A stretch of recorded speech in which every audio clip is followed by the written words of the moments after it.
aujourd'hui, on va parler du plan d'urgence, plus particulièrement de comment décider et prévoir quelle catastrophe mettre dans notre plan d'urgence. Donc, on voit ça tout de suite après l'intro. Et bienvenue de nouveau sur la chaîne de Women and Pearls. Donc, aujourd'hui, on va parler du plan d'urgence. On est le premier dimanche du mois, donc c'est la semaine du plan et du cartable d'urgence. Le mois passé, on avait parlé des deux, du cartable d'urgence et du plan d'urgence au niveau des contacts à mettre dans les deux. Et aujourd'hui, ce qu'on va faire, c'est qu'on va parler plus spécifiquement du plan d'urgence et on va voir comment décider quelle catastrophe qu'on va mettre dans notre section catastrophe possible. Donc, si vous êtes nouveau sur la chaîne, bienvenue. Women and Pearls, c'est une chaîne où on parle d'autonomie, de préparation personnelle, de fabrication maison. Et on est présentement dans une série où toutes les semaines, on a un thème qui revient. Donc, première semaine, c'est le plan et le cartable d'urgence. Deuxième semaine, c'est la trousse d'urgence. Troisième semaine, c'est les réserves alimentaires. Quatrième semaine, c'est les techniques d'autonomie. Et cinquième semaine, quand il y en a une dans le mois, c'est un bonus. Donc, si vous êtes nouveau sur la chaîne, vous pouvez mettre stop tout de suite sur la vidéo et aller vous inscrire pour ne rater aucune des parties de la série. Il y a aussi des vidéos en dehors de la série qui sont faites une fois de temps en temps. Donc, si vous n'avez pas vu, il y a une vidéo qui est sortie hier, justement c'est une vidéo d'extra où on parle justement comment se préparer pour le temps des fêtes. Donc, si vous ne l'avez pas vu, je vous mets le lien dans la barre de description en bas. Maintenant, si vous êtes un abonné, merci d'être de retour et de me suivre sur la chaîne. Ça me fait plaisir de vous voir et ça me fait plaisir aussi de voir vos commentaires quand vous en mettez.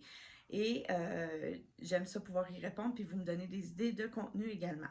Donc, si ce n'est pas déjà fait, vous pouvez aller mettre tout de suite un pouce bleu à la vidéo. Cela m'aide à pouvoir augmenter les algorithmes de YouTube pour que le plus de monde puisse voir les vidéos. Donc, sur ça, on va passer au plan d'urgence. Si vous ne savez pas ce qu'est le plan familial d'urgence, j'ai une vidéo explicative qui explique vraiment tout, dans le fond, à quoi ça sert, comment le faire, etc. Donc, le lien de la vidéo va être en bas dans la barre de description. Et il y a également un PDF qui est gratuit que vous pouvez aller télécharger sur womenandpearls.com et le lien va également être en bas dans la barre de vidéo et le PDF est gratuit.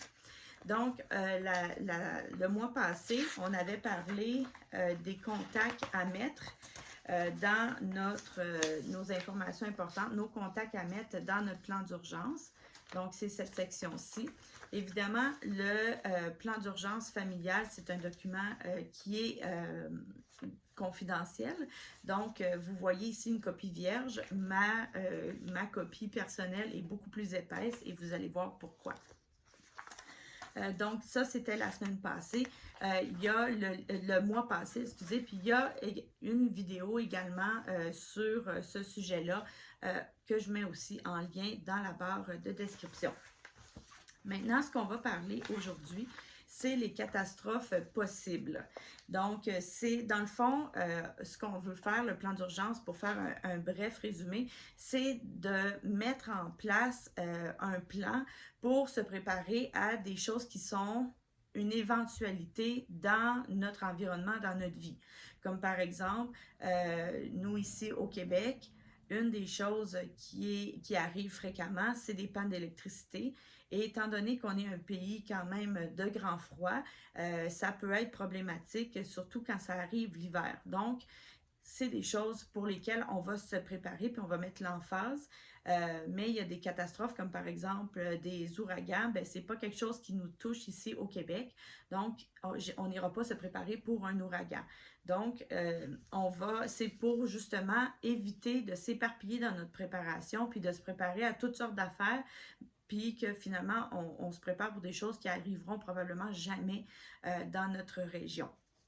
Donc, c'est à ça que ça sert un plan d'urgence. Donc, ici, les catastrophes possibles, c'est vraiment personnalisé à chacun selon votre situation familiale, selon votre environnement, où est-ce que vous vous trouvez géographiquement. Donc, si vous êtes sur une île dans les Caraïbes, vous avez certaines catastrophes qui sont possibles que nous, ici au Québec, par exemple, on n'aura jamais et vice-versa. Donc, c'est pour ça qu'on va venir décider des catastrophes qui sont possibles. Une fois qu'on a déterminé les catastrophes, on va venir les inscrire ici et on va remplir la section, dire à quelle page est-ce qu'on va trouver notre préparation pour cela. Est-ce que c'est en cours de préparation? Est-ce que notre préparation est quand même adéquate, mais qu'il y a des choses à améliorer, ou si notre préparation est complète. Donc, ça va nous donner une bonne idée de où on doit travailler. Donc, comment est-ce qu'on détermine les catastrophes qui sont possibles? Donc, la première des choses, on va regarder notre situation familiale. Donc, est-ce qu'on est seul? Est-ce qu'on est en couple? Est-ce qu'on a des enfants? Est-ce qu'on a des jeunes enfants? Est-ce qu'on a des animaux de compagnie, etc.? Parce que ça va déterminer un peu aussi la nature des catastrophes qui peuvent survenir. Comme par exemple, si dans notre famille, on a une personne qui a une santé réellement déficiente et qui pourrait atteindre à sa vie, une des priorités dans lesquelles on va se préparer, ça va être le décès. Ça ne sera pas forcément le cas de se préparer pour le décès. Ça ne sera peut-être pas la priorité pour un jeune couple dans la vingtaine, même si on sait que le décès peut arriver de façon impromptue et que ça peut affecter tout le monde à tous âges, mais la probabilité est moindre de décès quand on est plus jeune que quand on arrive en vieillissant. Donc, dépendamment de votre situation familiale, les priorités de catastrophes peuvent changer. Donc, c'est pour ça qu'on regarde d'abord notre noyau familial. On regarde est-ce qu'on est prêt pour ce genre d'éventualité-là, la maladie chronique ou le décès. Donc, ça peut être des catastrophes personnelles. Si, par exemple, aussi, on est en précarité d'emploi, ça peut être aussi la perte d'emploi qui va être une des catastrophes personnelles qu'on va prioriser. Donc, par exemple, aller mettre des sous de côté, etc. Donc, c'est pour ça qu'on regarde d'abord notre situation familiale, qu'est-ce qui pourrait toucher notre autonomie, et ensuite, on va venir prioriser ces catastrophes personnelles d'abord. Ensuite, on va regarder notre environnement. Donc, quand on regarde notre environnement, on va regarder géographiquement où est-ce qu'on est situé. Est-ce qu'on est situé, par exemple, près d'une rivière qui déborde à chaque année? Est-ce qu'on est situé en montagne? Est-ce qu'on est situé en pays tropical, en pays nordique? Donc, il faut vraiment regarder notre environnement. Est-ce qu'on est entouré de forêts? Est-ce qu'on est dans la ville? Si on est dans la ville, est-ce qu'il y a des industries qui pourraient mettre notre santé et notre sécurité à risque? Je vous donne un exemple. Il y a une région particulière où je pense, ici au Québec, qui est dans le fond où on connaît plusieurs personnes, où il y a une raffinerie. Bien, la raffinerie pose un problème aux gens qui sont là. Pour le moment, tout va bien, mais la raffinerie pourrait avoir des problèmes et à ce moment-là, ça affecterait les personnes dans un périmètre quand même assez important. Donc, il faut regarder notre environnement. Personnellement, on est dans un petit village très reculé, près des frontières et on est entouré de forêts. Donc, il y a un village à 10 km d'un côté, 10 km de l'autre, mais tout autour, c'est de la forêt. Donc, un de nos risques principaux pour nous, c'est les feux de forêt qui pourraient survenir. Mais ça ne sera pas notre priorité parce que notre priorité d'abord, ça va être, comme j'en ai mentionné tantôt, les pannes électriques parce que c'est quelque chose qui arrive fréquemment dans une année. On peut être coupé quelques minutes, quelques heures, des fois quelques jours, selon les situations. Donc, c'est pour ça que nous, on va prioriser les pannes électriques premièrement parce que c'est la chose qui affecterait le plus notre autonomie. parce que si on n'a pas d'électricité, bien, ça gère pas mal tous les aspects de notre vie. Donc, autant du côté de la cuisine que du côté de la chaleur, que du côté des communications. Donc, la perte d'électricité va affecter plusieurs aspects de notre autonomie. Donc, à ce moment-là, c'est pour ça que nous, c'est une de nos priorités de se préparer pour les pannes d'électricité. Mais selon votre situation, ça peut être quelque chose de complètement différent. Donc, c'est à vous de voir vraiment parce que je ne peux pas arriver puis vous donner, ah ben préparez-vous pour telle chose, telle chose, telle chose, parce que ce que moi je me prépare dans ma famille peut ne pas être adéquat pour votre famille. Nous, on est dans un terrain montagneux, on n'a aucun risque d'inondation parce qu'on est loin des rivières. Mais par contre, il y en a qui sont collés sur le fleuve ou sur des rivières et il y a des débordements à chaque année ou des zones de tempête ou quoi que ce soit. Donc, à ce moment-là, ils vont se préparer pour des inondations. Mais moi, je ne me préparerai pas pour une inondation parce que géographiquement, je ne suis pas à risque. Donc, c'est pour ça qu'il faut que vous regardiez vraiment tout votre environnement, que vous soyez conscient des dangers qui pourraient arriver et des choses qui pourraient affecter votre autonomie. Donc, regardez vraiment tous les aspects de votre vie, puis quel aspect serait touché advenant une situation X. Comme par exemple, je vous ai parlé tantôt de la panne d'électricité, bien que ça affecterait au moins 3 aspects de notre vie si ça arrivait à long terme. Donc, ça affecte au niveau de la conservation des aliments et de la préparation des aliments. Ça affecte au niveau de notre chaleur, de pouvoir se chauffer, et ça affecte aussi les communications puisqu'on n'aurait pas accès à Internet. Le téléphone ne durerait pas longtemps parce qu'une fois que les batteries sont finies, on n'aurait pas d'autres moyens de communication. Donc, ça touche au moins 3 aspects de l'autonomie. Mais il pourrait y avoir aussi les transports, comme par exemple, nous, dans d'autres situations, vu qu'on est loin de tout, le transport est aussi une priorité. Donc, si c'est quelque chose qui affecte le transport, on va aussi prioriser ce genre de choses-là. Donc, vous voyez un petit peu d'aller chercher tous les aspects qu'il y a autour de votre vie, puis d'ouvrir vos yeux, puis de regarder votre environnement au complet pour décider quel genre de catastrophe pourrait arriver. C'est la première des choses qu'il faut faire.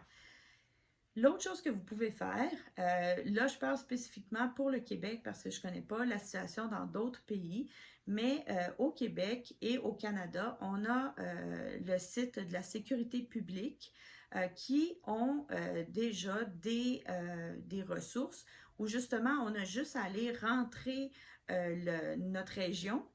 Et ça va nous sortir les catastrophes naturelles qui sont arrivées. Je dis naturelles, mais c'est aussi autre chose parce qu'on parle aussi d'épidémies, de toutes sortes d'affaires. Donc, c'est vraiment les catastrophes qui ont eu lieu dans les 100 dernières années pour notre région. Donc, au niveau du Canada, il l'a. Et au niveau du Québec, il y a un autre genre de site qui n'est pas tout à fait aussi complet, mais je vais vous mettre le lien pour ces sites-là dans la barre de description. Donc, si vous ne savez pas trop un peu, vous pouvez commencer par aller visiter ce site pour être capable de vous donner une idée de ce qui est arrivé. Puis vous allez regarder, dans le fond, les événements qui sont arrivés le plus fréquemment dans les 100 dernières années. Puis ça va vous donner une bonne idée de ce qui pourrait survenir. Si quelque chose est arrivé juste une fois en 100 ans, oui, c'est arrivé une fois, mais ça ne sera peut-être pas aussi important de se préparer que si c'est quelque chose qui arrive à tous les 2 ans, par exemple. Donc, vous allez voir, il y a une liste avec de priorités, dans le fond, avec ce qui arrive le plus souvent jusqu'au moins souvent. Donc, on va aller se concentrer sur la première ou deuxième situation selon notre région. Donc, c'est de cette façon-là qu'on va se décider quelle catastrophe on va mettre dans notre plan et se préparer en conséquence. Quand on va se préparer, on va mettre d'abord la catastrophe ici, dans la feuille catastrophe possible. Et on les met toujours en ordre de priorité. Donc, laquelle catastrophe qui est vraiment le plus susceptible d'arriver dans notre famille jusqu'au moins susceptible. On veut prioriser 4 ou 5 maximum catastrophes possibles. Donc, même 3, ça serait plutôt l'idéal. Et si après, parce qu'il y a des choses qui se regroupent de toute façon, et il y a des choses qui peuvent rentrer dans la même genre de catégorie. Donc, généralement, 3, 4, maximum 5 catastrophes pour être capable de remplir votre plan pour pas justement s'éparpiller partout. Une fois qu'on a rempli celle-là, on va aller à la page suivante qui est vraiment la préparation aux catastrophes. Et là, ce qu'on va faire, c'est que pour chaque catastrophe qu'on va avoir mis dans la première page ici, on va préparer une page de ce type, qui est préparation aux catastrophes. Donc, on va nommer la catastrophe ici. On va cocher les besoins qui sont affectés. Donc, plus il y a de besoins qui sont affectés, plus cet aspect doit être prioritaire, cette catastrophe doit être prioritaire. Puis ensuite, on va mettre des éléments pour se préparer pour les premiers 72 heures, pour court terme, environ 2 semaines, et pour le long terme, quand ça dure plus de 2 mois. Donc, on va venir remplir tout ça. Je ne vous montre pas comment tout le remplir parce que le mois prochain, justement, on va parler d'une des catastrophes qui est vraiment valide pour tout le monde au Québec. Comme je vous ai mentionné, c'est les pannes d'électricité et je vais le détailler avec vous. C'est sûr qu'il y a toujours des aspects qui sont personnels à chacun selon nos moyens financiers, selon notre état de préparation, etc. Mais ça va vous donner une bonne idée de comment préparer et monter votre feuille de préparation personnelle aux catastrophes. Donc, ça va aller le mois prochain. Mais votre travail pour ce mois-ci, c'est d'établir les catastrophes qui sont possibles et de les prioriser. De cette façon-là, après ça, vous allez être capable de commencer réellement votre plan d'urgence en mettant les éléments de préparation. Donc, c'est ce qui conclut la vidéo pour aujourd'hui. Donc, n'hésitez pas à me mettre en commentaire si vous avez vécu des catastrophes et que ça vous a donné une motivation pour vous préparer par la suite. Vous pouvez aussi partager la vidéo avec les personnes de votre entourage pour que tout le monde puisse être le plus préparé possible. Et la semaine prochaine, c'est la vidéo sur la trousse de 72 heures et on va parler dans quoi mettre notre trousse de 72 heures. Donc, sur ce, je vous souhaite une belle semaine et on se revoit dans la prochaine vidéo. Au revoir!